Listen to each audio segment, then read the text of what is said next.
Je suis mariée, mère de 5 enfants. Pour parler un peu de mon petit parcours, j'ai commencé en 2006 à Tropicana Télévision comme stagiaire. Et par là, j'ai terminé ma formation. Je suis allée en 2010, je me suis lancée dans la profession.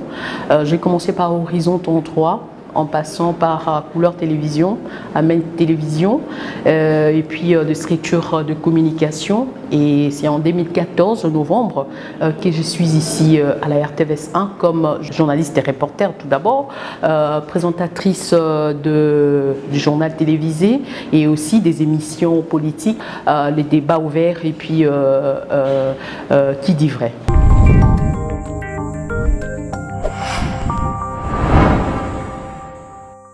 Je suis mère de famille, femme au foyer également. C'est pas facile. C'est pas facile de combiner et la maison et la profession. Mais je fais un effort de combiner les deux en cherchant l'équilibre.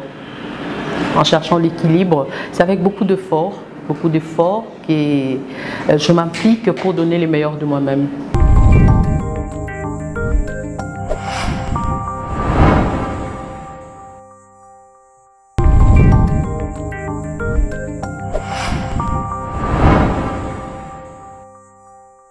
Par l'autonomisation, déjà, je sous-attends par là, ou bien j'attends par là, une certaine liberté que la femme a aujourd'hui dans la société, une liberté de faire tout ce qu'elle peut sans pourtant recourir à son partenaire homme. Donc cette femme-là aujourd'hui peut mener des actions concrètes sans pourtant avoir l'apport ou bien besoin de qui que ce soit. Avec elle-même, avec ses compétences, elle peut aller jusqu'au bout.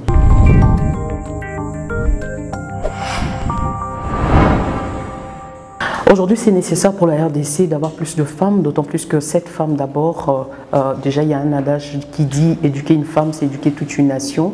Donc, quand une femme est instruite, ça veut dire qu'elle va prendre certaines initiatives et cette femme-là peut arriver aujourd'hui à développer toute une société.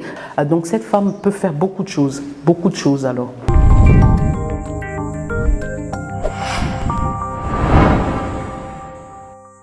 Exactement. Donc, dans le contexte économique de la RDC, l'autonomisation de la femme est possible, mais notre entreprise, la RTVS 1, aujourd'hui qui est gérée par une femme, qui n'est pas le moindre aujourd'hui, et nous voyons comment est-ce que c'est bat bec ongle pour donner le meilleur d'elle-même, pour qu'il y ait une visibilité dans cette concurrence que nous avons sur le marché médiatique bien sûr. Et par là, je vois également de femmes qui se sont démarquées dans ce qu'elles font, qui contribuent également à l'économie de notre pays. Je vois Madame Kirongozi aujourd'hui qui a mis en place ce qu'on appelle aujourd'hui robot roulage. Madame Sandrine Ngaloula, qui aujourd'hui elle est professeure à l'université des États-Unis. Elle est professeure et elle a mis en place ce qu'on appelle la voiture électrique. Aujourd'hui, qui aujourd'hui fait la fierté de la République démocratique du Congo. Elle est également professeure à l'université de Kinshasa et directrice générale quelque part.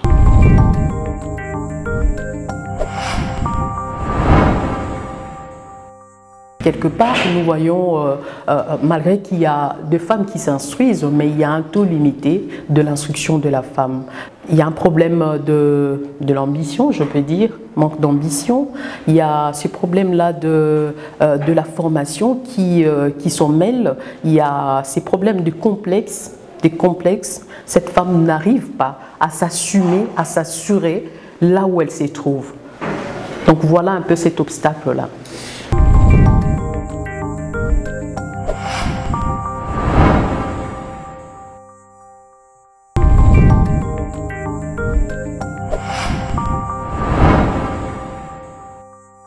Moi, je suis cette personne-là qui est derrière les actions menées par les femmes. Je ne suis pas là pour le décourager.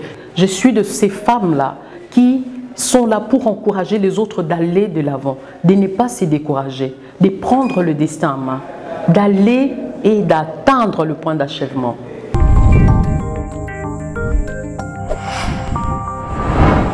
Il y a encore beaucoup de choses à faire parce que aujourd'hui nous sommes en train de réclamer la parité, mais il y a, malgré que la Constitution aujourd'hui nous consacre le 30%, l'égalité, mais aujourd'hui quand nous voyons par exemple de choses, la manière dont les choses se déroulent sur le terrain, nous voyons qu'il y a encore une insuffisance. On doit faire un effort pour que aujourd'hui cette parité puisse être réellement effective, le 50-50 puisse être équitable. Parce qu'on parle de l'égalité. On parle de l'égalité entre hommes et femmes. Et si on voit le 30%, est-ce que c'est l'égalité? Non.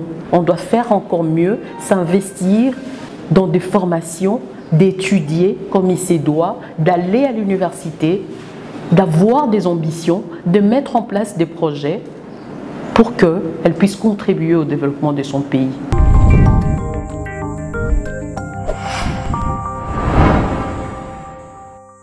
Il y a des avancées, mais nous n'avons pas encore atteint le point d'achèvement. Donc, notre objectif, c'est d'atteindre le 50-50. Parce qu'aujourd'hui, nous voyons la femme aujourd'hui étudie comme l'homme. Et aujourd'hui, quand nous citons de différentes réalisations faites par les femmes, il y a de ces hommes-là qui n'arrivent pas. Mais nous sommes passés sur le même banc de l'école. Donc, pour dire que cette femme-là a beaucoup de capacités, mais elle s'ignore.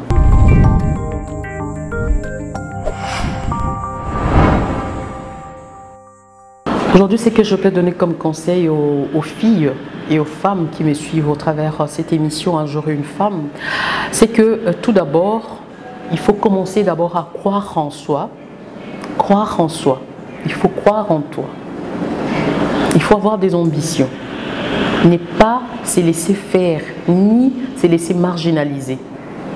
Prendre tout ce que tu ressens comme... je peux dire flamme qui monte en toi, parce que l'ambition, ça commence toute petite. Quand tu as des ambitions, tu vas les ressentir dès que tu es enfant. Qu'est-ce que tu ressens? Qu'est-ce que tu as envie d'être un jour dans la vie?